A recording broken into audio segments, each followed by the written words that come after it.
Welcome to Coach My Wellness, a weekly show dedicated to bringing you information about healthy habits and behaviors just for the health of it. Here's your hosts, Joanne and Tammy.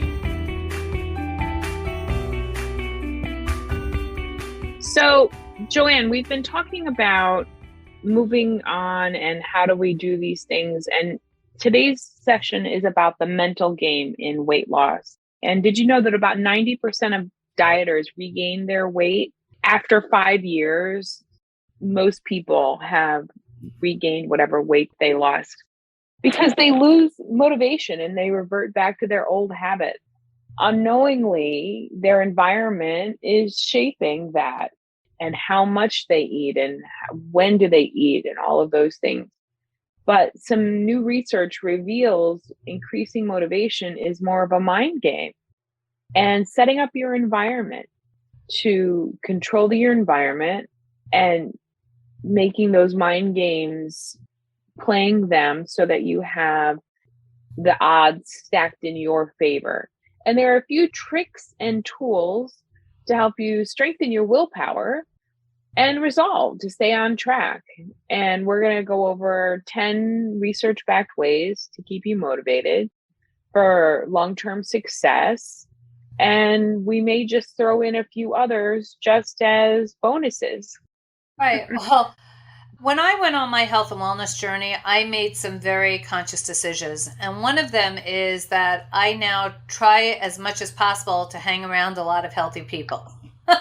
You know, my work includes doing health coaching and staying current on what's new in fitness and nutrition. It's very important to me.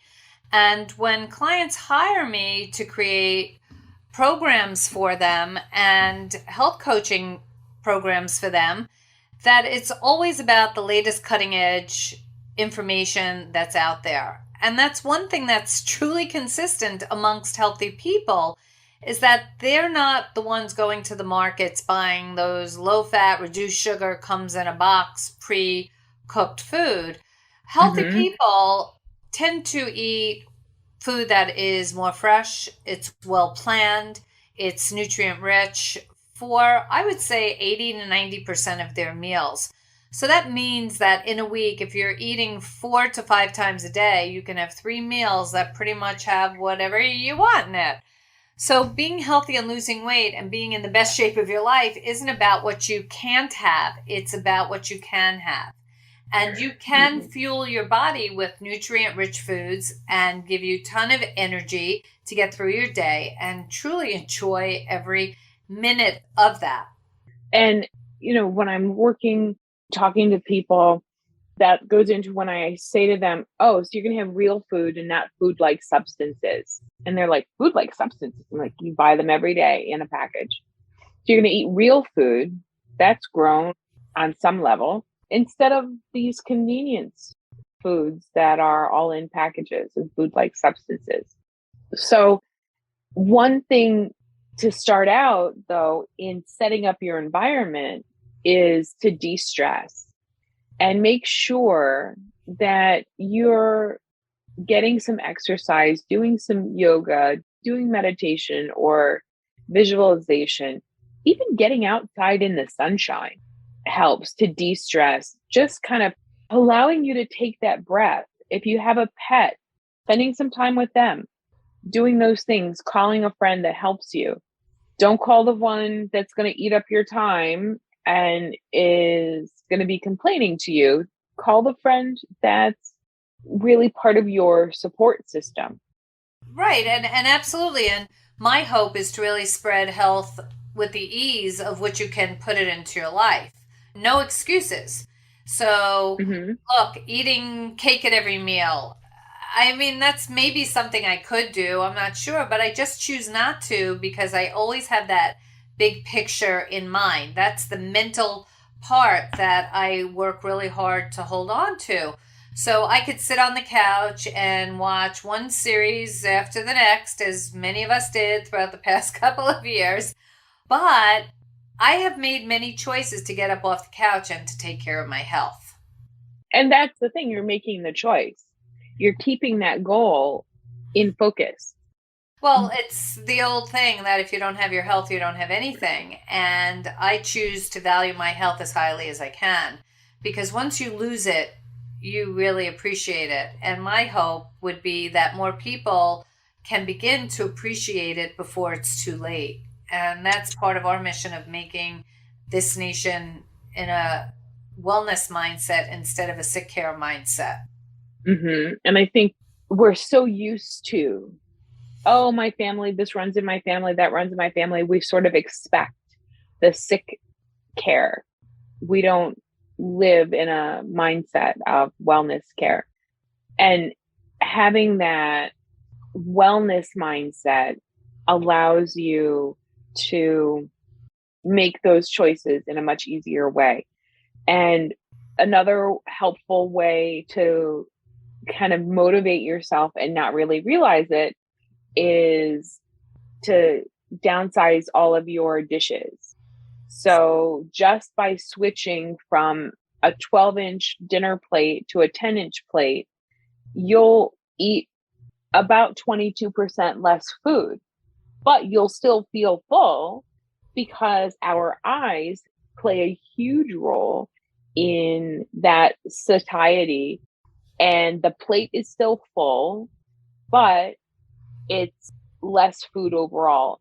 And that's an easy way in controlling your environment to lose a good 10 pounds or more over the year's time if you just resize your dishes.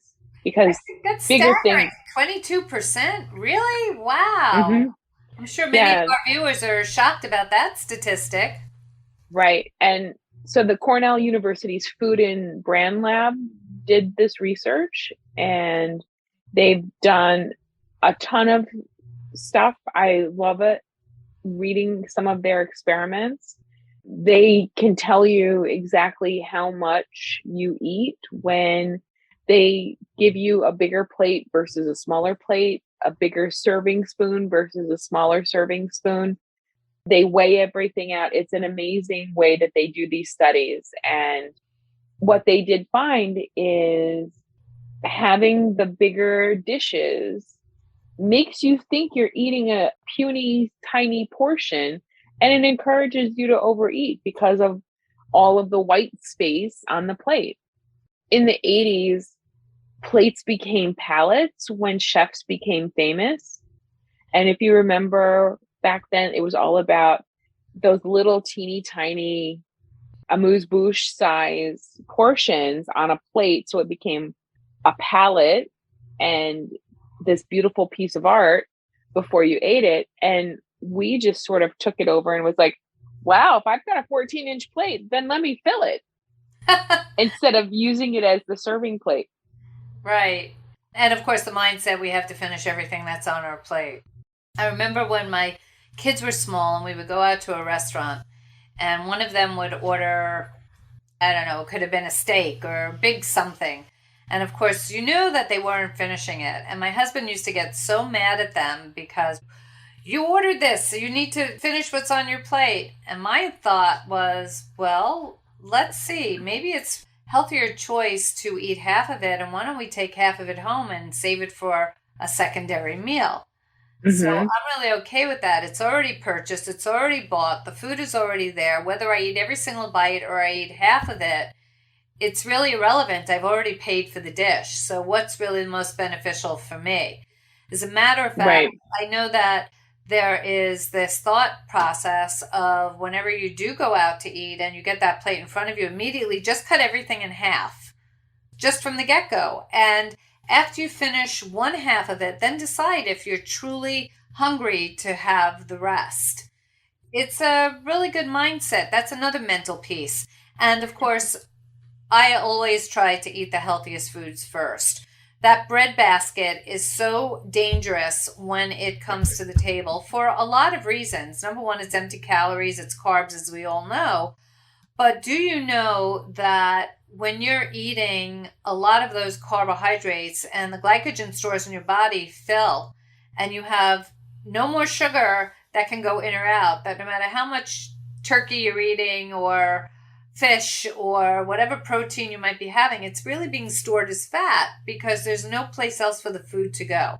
So you're really much better off eating the healthiest foods first at your meals. Always start with the healthiest choices first and leave those more decadent items, bread and dessert, for later on. And many times you will find that you don't even have any interest in those things once you fill your body with some healthy protein and perhaps vegetables as you get through. So if you start by eating your salad or cooked veggies before you taking a bite of that pasta or even a burger, that is going to naturally help you have fewer calories without even realizing it because you're getting fuller on fewer calories. And that also helps in keeping your blood sugar stable. If you have those non-starchy things first, you eat the protein first, you eat the veggies first, that also, because your body knows what to do with those and it takes longer for digestion to break them down, you end up keeping your blood sugar stable, which helps in weight loss because we know that insulin is a fat storing hormone. And so we want to manage our insulin. And the way you do that is by when you eat, how much you eat, things like that. And it can be done in a way that's not onerous, but just becomes your style of eating. And to go back to what you just said about you already bought the food and it could become a second meal. I often will think about that when you do go out to a restaurant and you think, oh, well, I have to eat it all because I just paid $50 for this piece of steak. And I tell my clients, it's like, no, you paid $50 for someone else to cook it for you, for someone else to clean up for you, the beautiful ambiance of the restaurant. So whether you eat the whole thing, you paid to get full. Getting full does not mean eating the whole thing. It just means you eat to satiety. And it helps to, if you can think of it like that, that I paid this money for all the rest of this stuff. This piece of meat did not cost itself that much money. It's all the other things that go along with it. And that's like the perfect way to help also move yourself along. Oh, I paid to get full. Okay, here, I'll take the rest home because I'm full at this point. I'm satisfied. I've hit satiety. Right. And in keeping the blood sugar stable, one of the big pieces that I work on with my clients is the low glycemic impact eating. And what does that really mean? And what it truly means is that it's the quality and the quantity of the foods that we are eating and how it affects your blood sugar levels. So keeping your blood sugar stable throughout the day prevents us from having those peaks and valleys and those cravings of wanting to go after some of those sugary foods that you were talking about. Because when your blood sugar really drops, it's hard to resist those tempting treats. And that's one of the things to pay attention to as far as hunger cues and signal to know whether you're truly hungry or is it the food that you're eating that is causing you to continue to just eat and eat and eat till the point where you're, okay, thank goodness I wore elastic pants today. Right, exactly. And I think that's where we have not learned moderation. We just tend to eat until the elastic in our pants is stretched out. And that's actually being over full. And our bodies are not designed to always be over full. And I don't know about you, but I have filled my gas tank of my car on occasion because I was going on a trip all the way up the neck of the gas tank. And whether that was a smart idea or not, the gas then is starting to come out. And it's like, okay, there's only so much that the gas tank can hold. And, you know, you find, oh, the gas is really cheap here. So I want to make sure that my tank, I get as much as I can in there. it can only hold so much. And when you begin to overfill, especially your body, it begins to not function properly. So tracking your progress is truly one of the best ways to help you stay on track. So it's not even about just the food intake that you have when you might be journaling with that, but it's also about the exercise or movement that you're doing. How much water are you getting? How regularly are you putting food into your body? What is the time of that? So we don't want to starve ourselves and have our bodies go into fat storage mode. It's really important. And so many clients resist the journaling piece as they are going on their health and wellness journey. And yet statistics will show that there's a 30 to 40% greater weight loss for those people that journal than people that don't.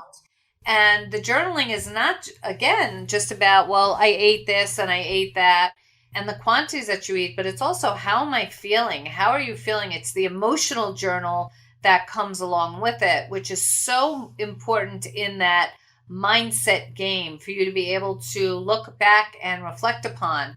And you know what? We all have busy lives. I totally get that. But I also know that we all have cell phones, and it is so darn easy just to snap a photograph of what you're eating, because if you think you're going to remember, most likely you will not, or you will selectively leave certain things out. But it's not to make a judgment. It's more about, I look at it as though, maybe I was overtired today because I really didn't put enough fuel into my body and I'm running on empty. And that's making me tired. I don't have enough nutrients in my body to keep me alert and in tune. Well, and that's where a journal comes in handy. I know you said that people resist, and most of the time they resist because they don't want to see it in writing, what they ate. It's a way of avoiding that and not having accountability. But what it also does is it allows us to identify patterns. So if we see that every afternoon you're all of a sudden grabbing for a Snickers bar, well, maybe that means we have to work on changing your afternoon snack or making sure you get a pre-planned afternoon snack so that it does not become that 3 o'clock or 4 o'clock Snickers bar. Or on your way home from work, stopping someplace and picking up something before you get home because you just can't wait. That's where journaling comes in handy, because you may be doing things that you don't even realize are a consistent pattern. And having us be able to look at it and say, oh, it seems that every time you have interaction with this person, or this happens, you go and have some kind of a food like this or that, or on every day at this time, you are looking for something. So it just makes it easier to identify ways to help your success along. Look, everybody has certain trigger foods, and those are the foods that when they're around, you just can't control yourselves. And for me, that could be popcorn for sure. It could be cheese and crackers. It could be even pizza. But as a result, I try really hard not to buy those foods so I'm not constantly tempted by them. And I save those for special occasions.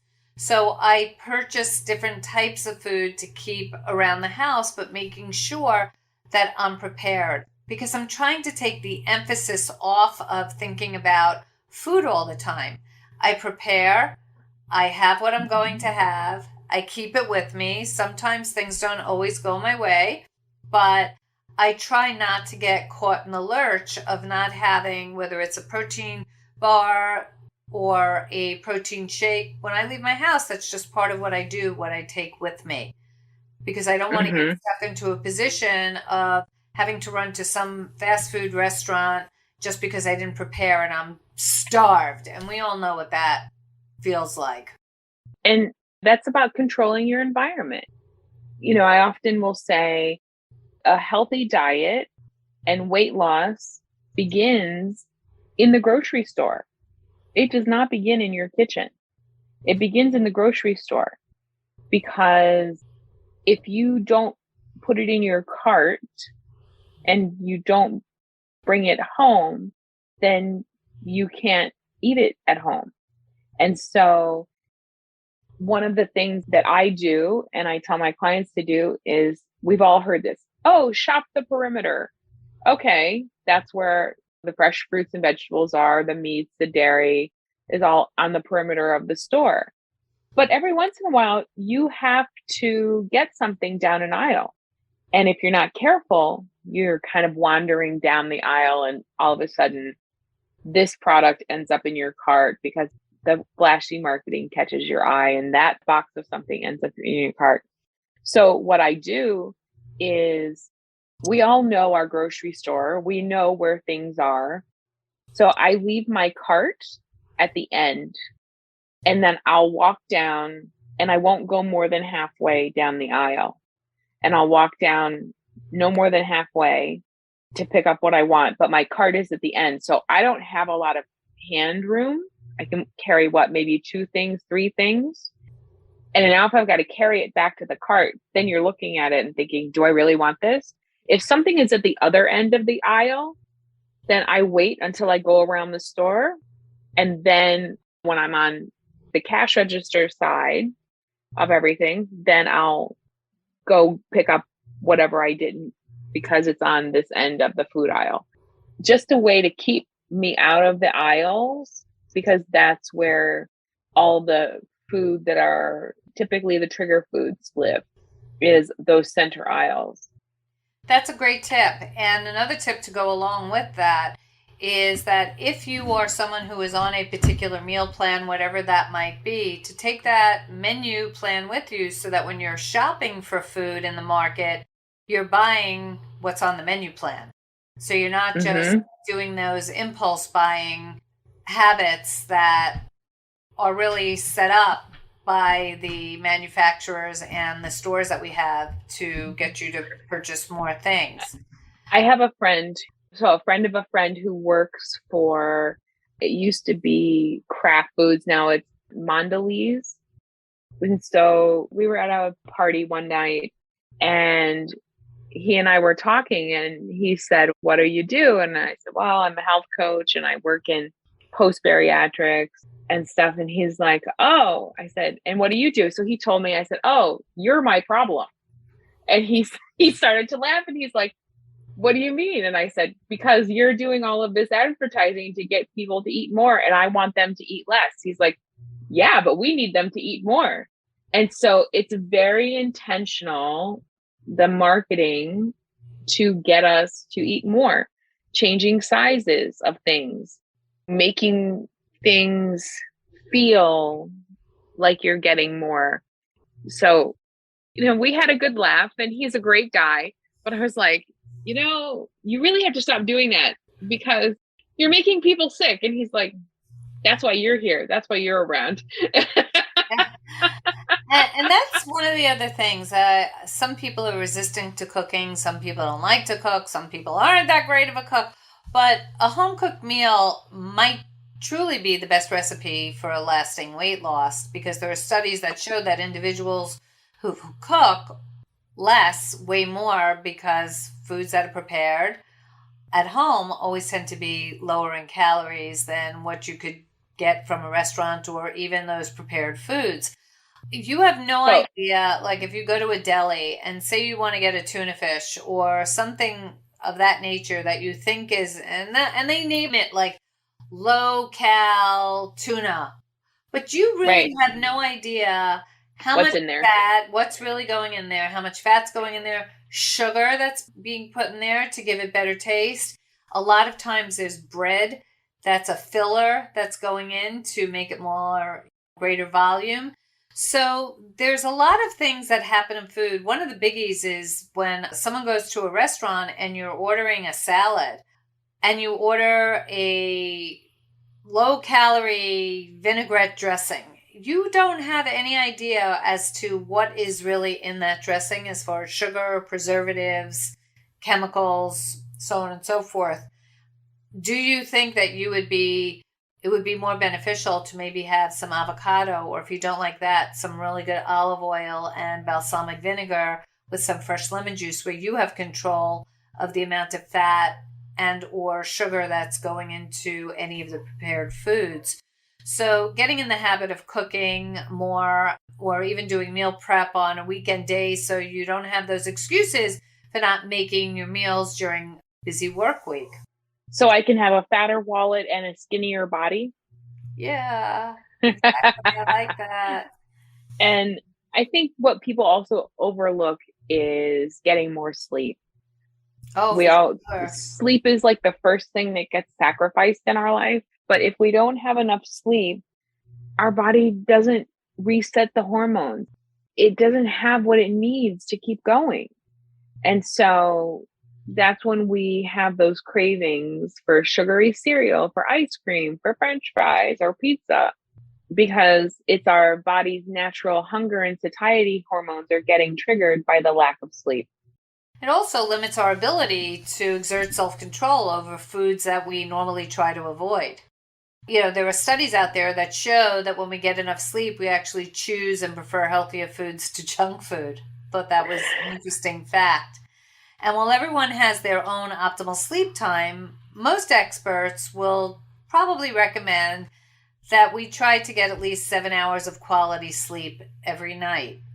So monitoring that and working on that. And it could just mean a matter of getting into bed 15 minutes earlier. And I always say it's not about when you get into bed, it's when do you go to sleep. Those are two very different animals, right? So indeed they are. You know, Tammy, it's always about thinking about progress, not perfection.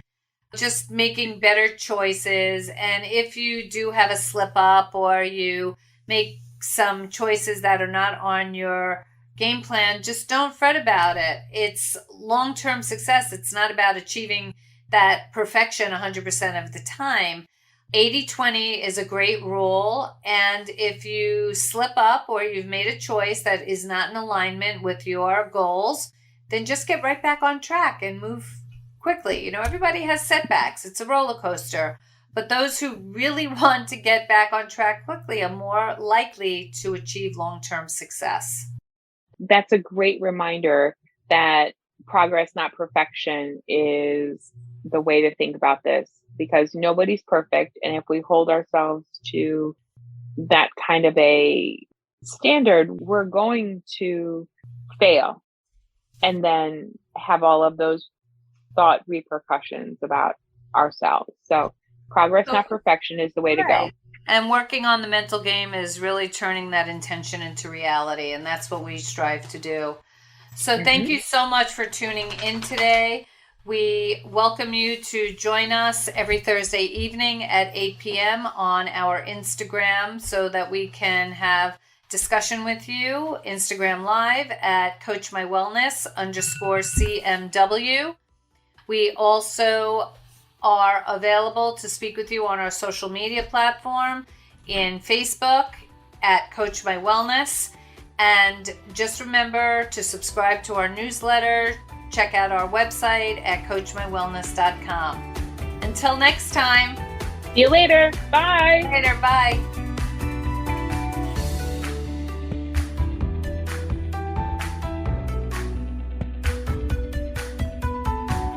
You've been listening to Coach My Wellness. For more information about healthy habits and behaviors, visit our website at CoachMyWellness.com and follow us on Instagram at CoachMyWellness_CMW for weekly live streams Thursday nights at 8 p.m. Eastern.